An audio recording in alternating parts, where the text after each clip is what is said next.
that is the purpose of Safe Sanctuaries, to protect the children, protect the youth, and protect the vulnerable adults of the church. But Safe Sanctuaries is also here to protect volunteers. You're going to hear me say it once, you're going to hear me say it a handful of times this morning. An accusation does not need to be true to ruin a life. And so, as much as we want to protect our children and our youth and our vulnerable adults, we also want to protect those people who are serving out of their love for God. And we're also here to protect ministry. And I'll talk more about that later. And so we'll go to the next slide. So every church, Methodist churches, in fact, honestly, I think every church is required to have a policy that protects their children, youth, and vulnerable adults. This is incredibly important for a handful of reasons. One of the reasons is that, that insurance premium that you pay every month, your insurance company, if you do not have a written policy to protect, to care for and protect your children, youth, and vulnerable adults, if something happens, your insurance company does not have to protect you. And so that is a huge reason why you should want to do this, just simply for that. But I mean, there's lots of others. And what we're doing is we're protecting our children and our youth from bodily harm, emotional damage, and spiritual destruction. Because I think there's a handful of ways that we can view Safe Sanctuaries. And, one of the ways that we can evaluate just about anything is through the lens of what's in it for me, or what's in it for us. And so let's talk about that. What's in it for us if we have a policy that cares for and protects our children, our youth, and our vulnerable adults? Well, one lens that we can look through, well, if we have a policy, then we're more apt to attract families with young children, right? Wouldn't you, as a parent, be more attracted to a church that was intentional about protecting the children? I'm a father of a 12-year-old, and I'll be honest, as I travel about the annual conference now that I'm not serving a local church, one of the ways that I evaluate every church I go to is by how they treat my daughter, Sophia. Do they treat her well? Do they protect her? Do they place her in a position of harm or care? And I'm happy to say that the vast majority of the churches we've gone to have treated her well and have protected her and cared for her. But there are a handful of churches that I would never take my daughter back to. And so I think, those families with kids, they view churches the same way. And so that's one of the ways that we can view Safe Sanctuaries, but I don't think it's the way that we should. Another one of the ways that we can view Safe Sanctuaries is, if we do that, we're protecting our stuff, right? Because I've already mentioned the whole lawsuit thing with our insurance company. And that's definitely an important reason, but it's not the reason why we should be doing Safe Sanctuaries. Another one of the reasons why I think we should be doing Safe Sanctuaries, or what people might think through the lens of what's in it for us, is that I've served 3 local churches up to this point, and I was able to define each one of those churches with a single word. And I think the people in our communities do the exact same thing. That's the church that has those great spaghetti dinners. That's the church, if you visit, they bring you a warm plate of cookies. That's the church, when you go inside, people actually greet you and smile at you.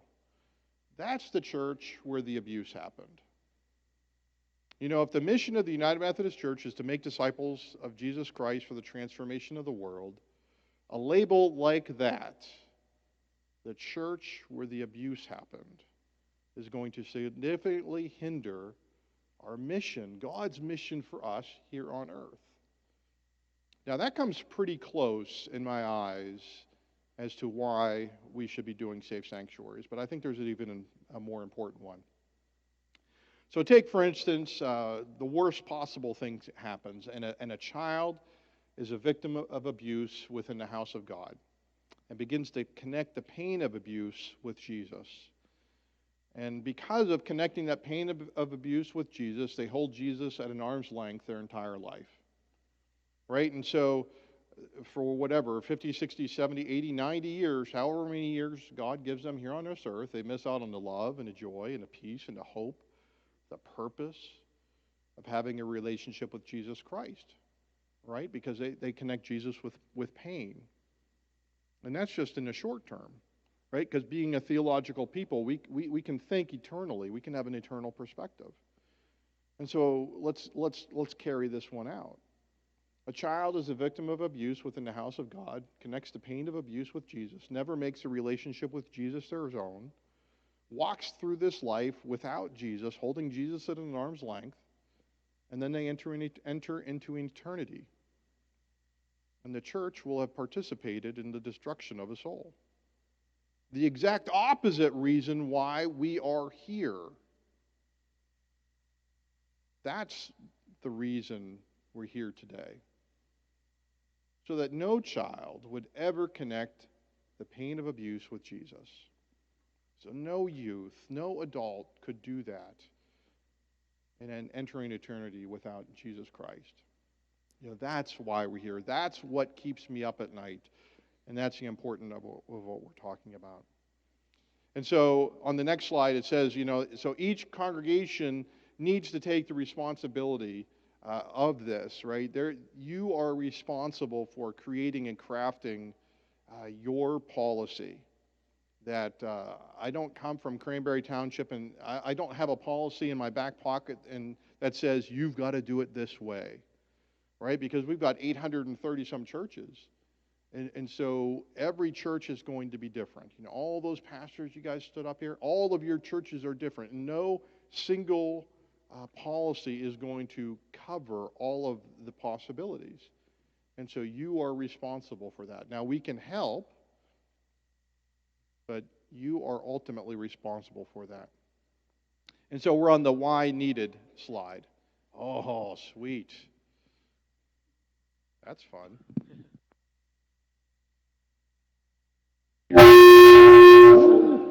Sorry. Good morning. Sorry about that. Oh, okay. Well, now, this is awesome. Okay. Well, in our brief pause here, as I try to hook back up to my belt, I also failed to mention that if you have a question at any time, please feel free to ask it. Okay?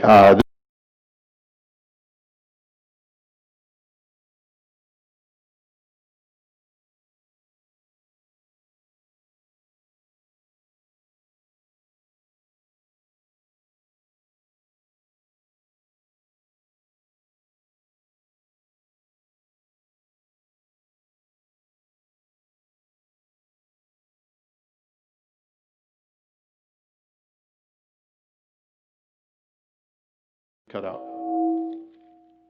All right, just a little bit of technical problems. No big deal.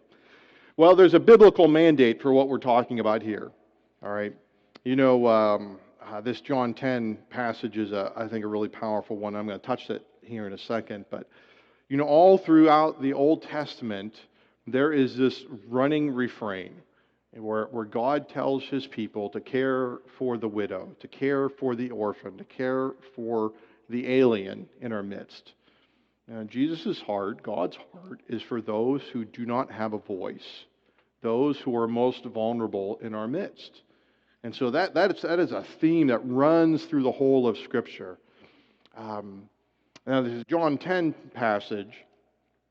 When I think, I'm a visual person, and when I think of Safe Sanctuaries, or when I think of the church, I think of this, right? Arms open wide, welcoming the world. Jesus says, "Come to me, all of you who are weary and heavy burdened, and I will give you rest." Right? That's the image of the church that I think of in my mind.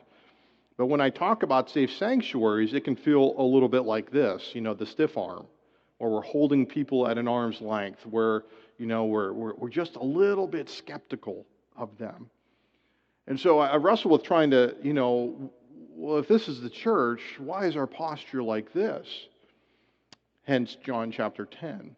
And John chapter 10, we won't read through that. I'll encourage you to read that later. But in this passage, Jesus says that I am the gate.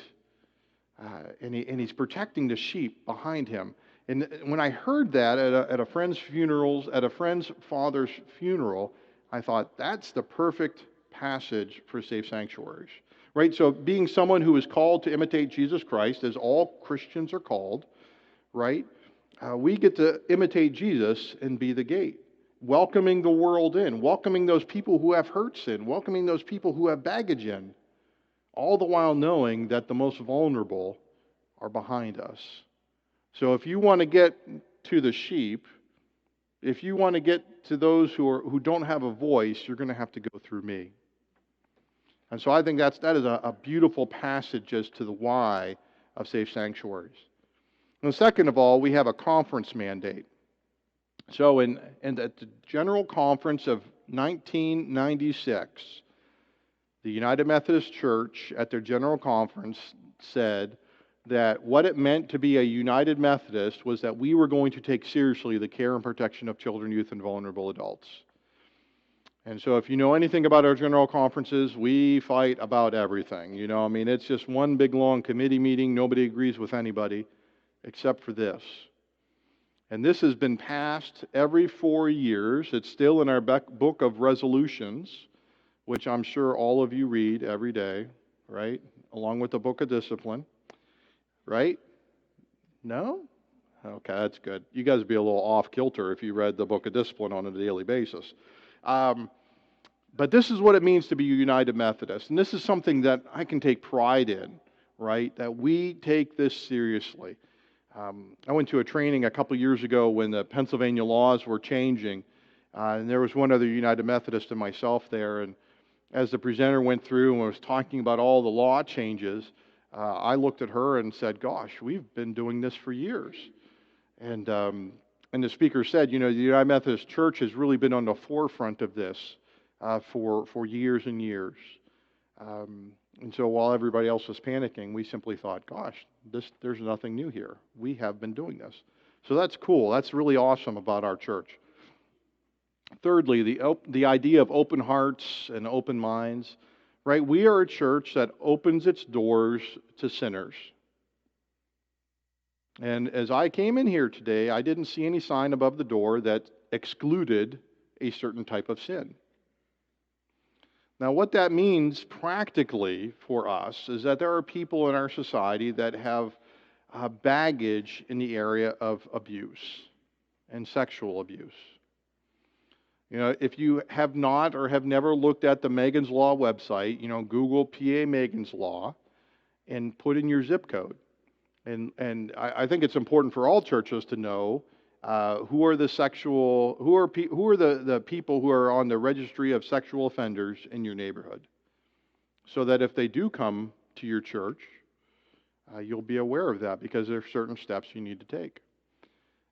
But if we are going to be the church of this, that means we also welcome people in who have those types of sins. Because the church is where sinful people come to be reconciled to a holy and loving God.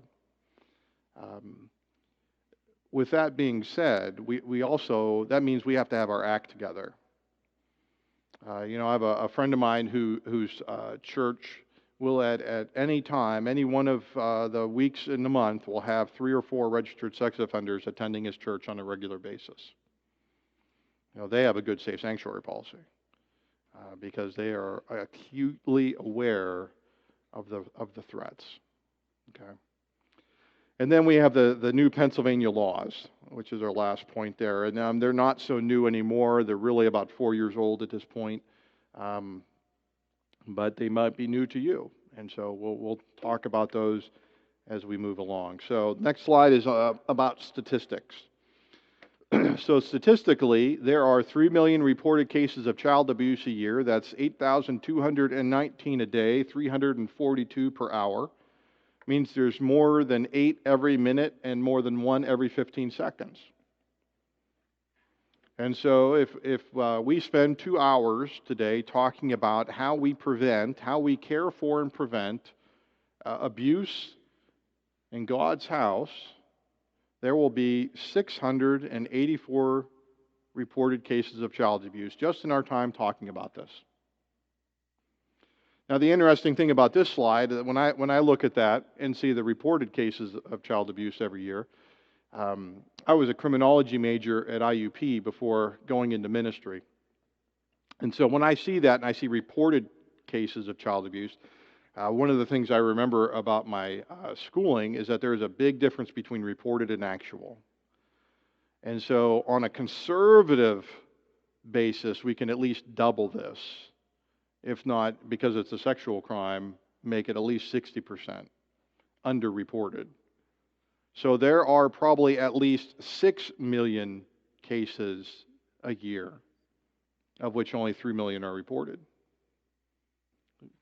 684 per hour, of which only 342 are reported. And then on the next slide, some rates. By the age of 18, 1 in every 3 girls, 1 in every 6 boys, depending upon the study, 1 in every 5 boys is sexually abused.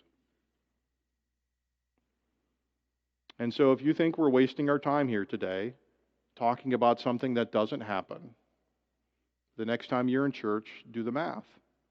1, 2, 3. 1, 2, 3. Or 1, 2, 3, 4, 5, 6. 1, 2, 3, 4, 5, 6. And you will see the pervasive nature of this very real evil in our world today. This is not something we can put our head in the sand about.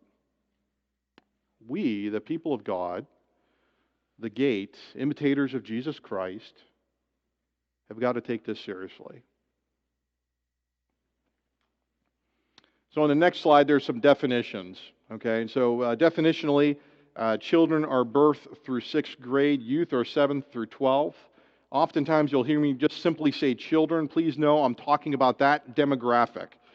Children and youth is what the Pennsylvania Law Code deals with. Everybody under the age of 18 years of age. In fact, they'll often just write children as well. They don't say children and youth, they'll say children. And so if you hear me say children, hear me say everybody under the age of 18. And then vulnerable adults fall into 2 different categories. Next slide. We have those who are mentally or physically disabled. Sometimes our elder adults can fall into this category of being a vulnerable adult. But also, Safe Sanctuary views anybody who volunteers with the church. You know, they have this assumption that the church is doing everything in its power to care for and protect you. And so you are considered a vulnerable adult. And so, you know, anybody here who volunteers or serves in a church, raise your hand.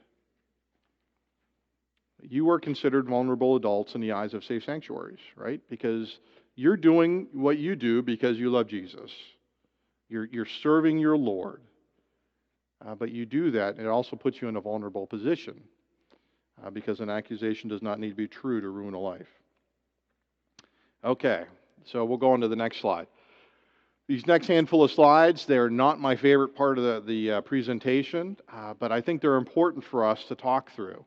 We're going to be talking about some indicators to help us. You know, God, give us the eyes to see if there's abuse happening in my midst, that, you know, God very well may be calling us to stand up for a child or a youth. And so I preface that. It's we've got a handful of slides. I call this as the ick portion of the presentation, but I think it's extremely important for us to talk about this. So first of all, defining abuse, we have physical abuse. And physical abuse is defined as abuse in which a person deliberately or intentionally causes bodily harm to a child. Child being anybody under the age of 18, remember? This isn't just a physical strike. It could be a slap. It could be shaking, choking, hitting with a belt, putting lit cigarettes on a person's skin. This could all be defined under this rubric of physical abuse. And so on the next slide, we've got some red flags. You know, that if we come across some of these indicators, you know, God, give us the eyes to see if you might be calling us to stand up for somebody who's experiencing abuse. So some things like hostile or aggressive behavior towards others, fearfulness of parents or other adults, destructive behavior towards self, others, or property, burns, facial injuries, patterns of repetitious bruises. Could all be a symptom, a sign, a red flag, a silent hand up, saying, would somebody please see what I'm dealing with? You know, there's that old illustration that I remember hearing in seminary about the young guy or young gal who comes to a vacation Bible school, right? And it's the heat of a Pennsylvania summer, and it's just blazing hot, like 120% humidity. And they've got long sleeves on and long pants on. And they don't want to roll up their sleeves because they don't want anybody to see the burns or the bruises. And God give us the eyes to see what might be trying to be hid. And so the next one then, so we have emotional abuse, or physical abuse, and then we have emotional abuse, which Pennsylvania would call serious mental abuse.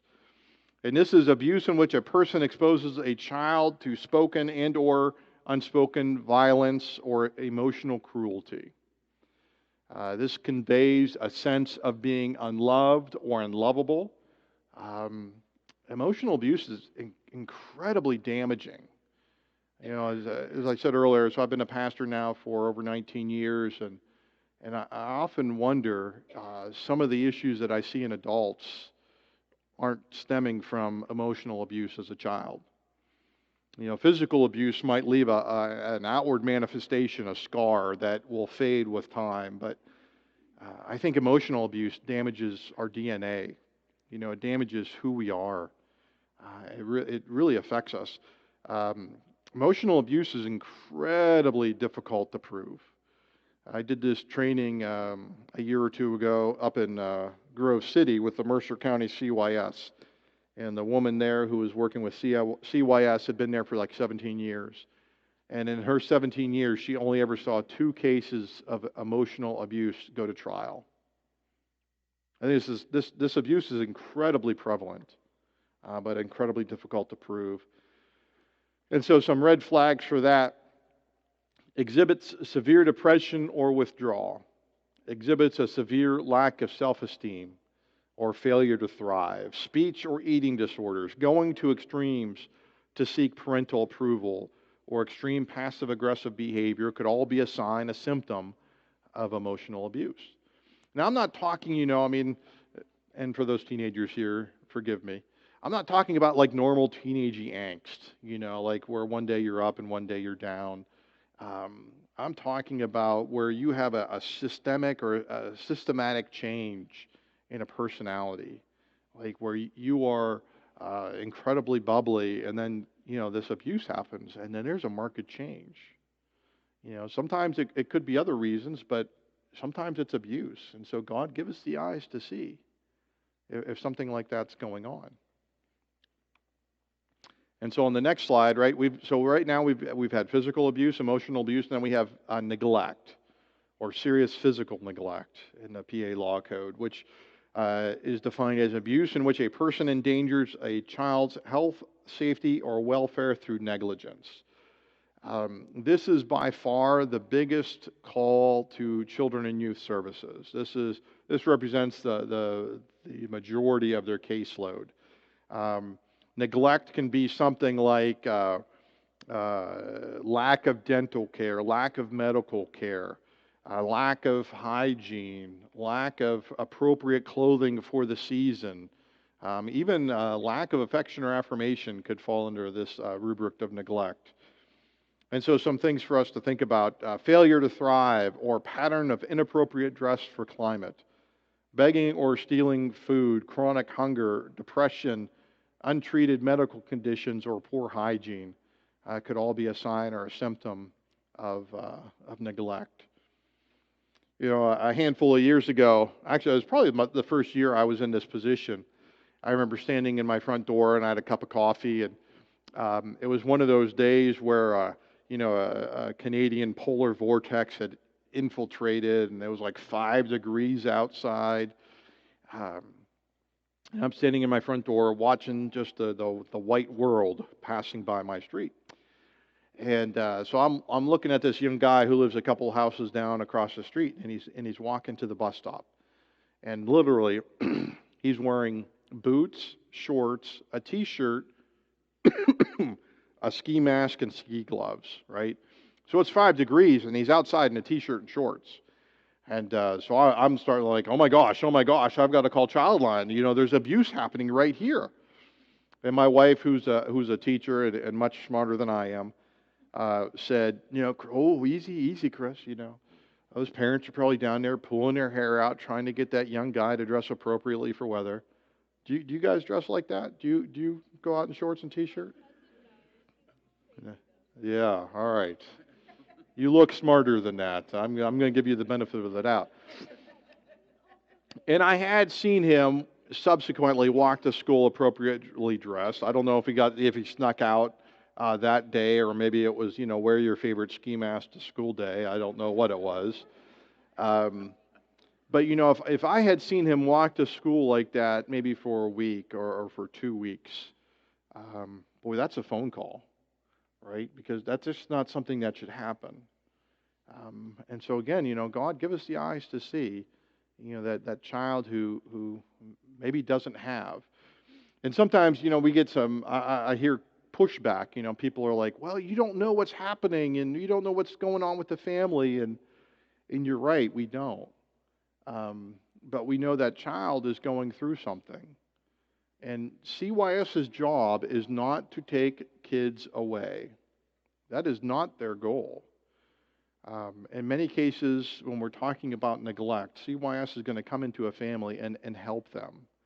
There are programs that people can take advantage of. There's, homes without heat. There's heating programs. There's clothing programs. And so all those exist, things that we are not aware of. And so by you simply paying attention, you might be helping out a family. And so again, I implore you to be like Jesus and be the gate and protect the people around you. Okay, number 4, we have sexual abuse. And sexual abuse is defined as abuse in which physical contact between a child and an adult or more powerful youth occurs. This isn't just intercourse. This could be incest. It could be fondling. It could be exposure to or exploitation with pornography. Could all be a sign or a symptom of sexual abuse. And so the next slide there, some red flags for us to be aware of. Unusual advanced sexual knowledge or behavior. Depression, crying for no apparent reason. Promiscuous behavior. Difficulty walking or sitting. Bruised or bleeding in the vaginal or anal areas. Exhibits frequent headaches, stomach aches, or extreme fatigue, or sexually transmitted diseases.